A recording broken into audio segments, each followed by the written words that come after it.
పాండవులకు కౌరవులకు మధ్య కురుక్షేత్రాన యుద్ధం మొదలైంది. 17 రోజులైంది. 17వ రోజున కర్ణుడు అర్జునుడు మధ్య భీకరమైన పోరు జరిగింది.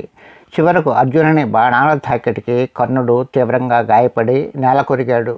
ఇప్పుడు కాసేపట్లోనో ప్రాణం పోయే స్థితిలో ఉన్నాడు. తీవ్ర గాయాలతో శరీరమంతా రక్తం మాడుతుంటే పంటి బిగువన బాధను భరిస్తున్నాడు కర్ణుడు. కర్ణుడు నేల కొరిగాడని వీరమరణం పొందే సమయం ఆసన్నమైనదని తెలిసిన పాండవులు తమ శిబిరంలో విజయోత్సవం జరుపుకోవడానికి సిద్ధంగా ఉన్నారు. కానీ అర్జునుని రథసారథిగా అన్నీ తానే వ్యవహరించిన శ్రీకృష్ణుడు మాత్రం విచారగ్రస్తుడై దిగులుగా కూర్చుని ఉన్నాడు. పాండవులను చూస్తూ శ్రీకృష్ణుడు ఇలా అన్నాడు: నేడు ఒక మహోన్నతమైన దానశీలి ఈ భూమిని వీడనున్నాడు. అంతటి దానశీలి మరెవ్వరూ ఈ భూమిపై లేరు. శ్రీకృష్ణుని మాటలు విన్న ధర్మరాజు ఆశ్చర్యపోయాడు. ఇతరులలోని సద్గుణాలను ఎవరు ప్రశంసించినా ధర్మరాజుకు ఈర్ష్య కలుగదు. కానీ అర్జునునికి ఆ గర్భశత్రువైన కర్ణుని శ్రీకృష్ణుడు పొగడడం విని ధర్మరాజు కొంచెం కలత చెందాడు. అది గమనించిన శ్రీకృష్ణుడు అర్జునుని చూస్తూ, శ్రీకృష్ణుడు: అర్జున, కారణం లేకుండా నేను కర్ణుని దానగుణాన్ని ప్రశంసించడం లేదు. కర్ణుడు కారణజన్ముడు. అతడిలో దయాగుణం, దానగుణం చాలా గొప్పవి. అర్జున, నువ్వు నాతో రా, యుద్ధ రంగంలోకి వెళదాం. నేను కర్ణుని దాన ధర్మ గుణాలను పరీక్షిస్తాను. నువ్వు పక్కనే ఉండి అంతా చూడు ఏం జరుగుతుందో అంటూ శ్రీకృష్ణుడు అర్జునుని వెంట పట్టుకుని తీవ్రంగా గాయపడి కొన్న ఊపిరితో కొట్టుమిట్టాడుతున్న కర్ణుని దగ్గరకు తీసుకుని వెళ్ళాడు శ్రీకృష్ణుడు. అది రాత్రి సమయం. యుద్ధరంగంలో తీవ్ర గాయాలతో బాధలు భరించలేక ఎందరో సైనికులు ఆర్తనాదాలు చేస్తున్నారు, తీవ్రంగా రోధిస్తున్నారు.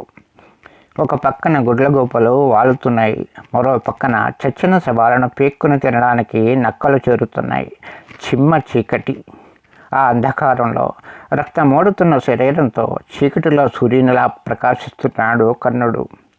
అర్జునుని కొంత దూరంలో నిలబడమని చెప్పాడు శ్రీకృష్ణుడు. తాను మాత్రం ఒక ముసలి బ్రాహ్మణుని వేషంలో కర్ణుని వద్దకు వెళ్ళాడు శ్రీకృష్ణుడు. కర్ణ, మహానుభావ, మహాదాత, ఎక్కడున్నావు అని అన్నాడు బ్రాహ్మణ వేషంలో ఉన్న శ్రీకృష్ణుడు.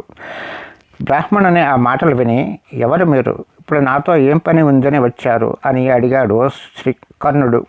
అప్పుడు ఆ బ్రాహ్మణుడు: అయ్యా, నేను పేద బ్రాహ్మణుడాను. నేను మిమ్మల్ని వెతుక్కుంటూ ఎంతో ఆశతో వచ్చాను. నాకు కొంచెం బంగారం కావాలి.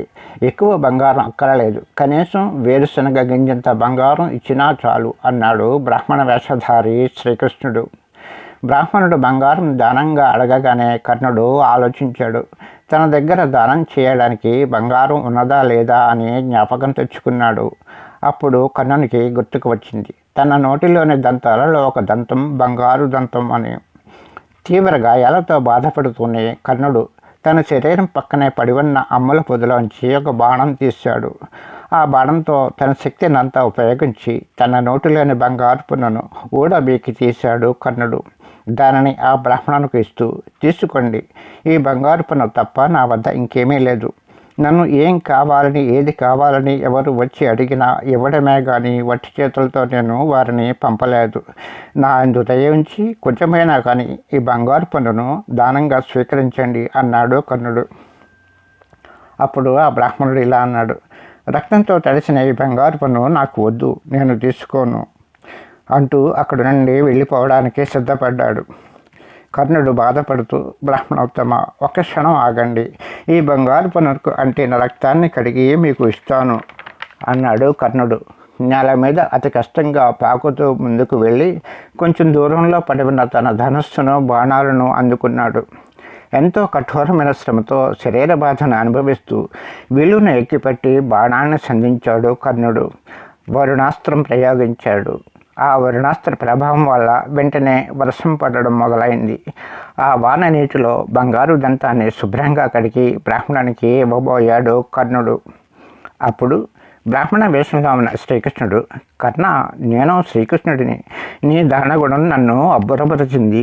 కావలసిన వరం కోరుకో అంటూ శ్రీకృష్ణుడు తన నిజ రూపంలో కర్ణుడికి కనిపించాడు. మరుక్షణం విష్ణుమూర్తి స్వరూపంలో కర్ణుని ముందు ప్రత్యక్షమయ్యాడు శ్రీకృష్ణుడు. సాక్షాత్ భగవన్ స్వరూపాన్ని చూసిన కర్ణుడు: కృష్ణ, నమో నమః. నా ప్రాణాలు అనంత వాయువుల్లో కలిసిపోతున్న క్షణాల్లో 3 లోకాలకు అధిపతిపైన నీవే ఇక్కడికి వచ్చావు. మీ దర్శనంతో నా జన్మ ధన్యమైనది.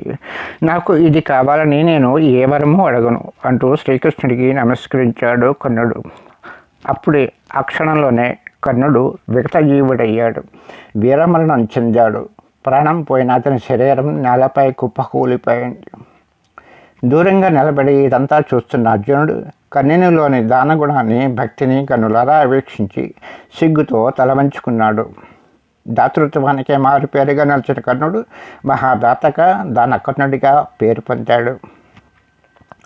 ఈ కథను విన్న వారికి విజ్ఞప్తి.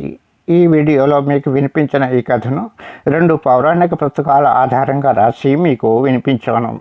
అందులో మొదటిది తిరుమల తిరుపతి దేవస్థానం వారు 2015వ సంవత్సరంలో బాలబాలికల కోసం Srinivasa Balabharati children's series book number 86లో ఉన్నది.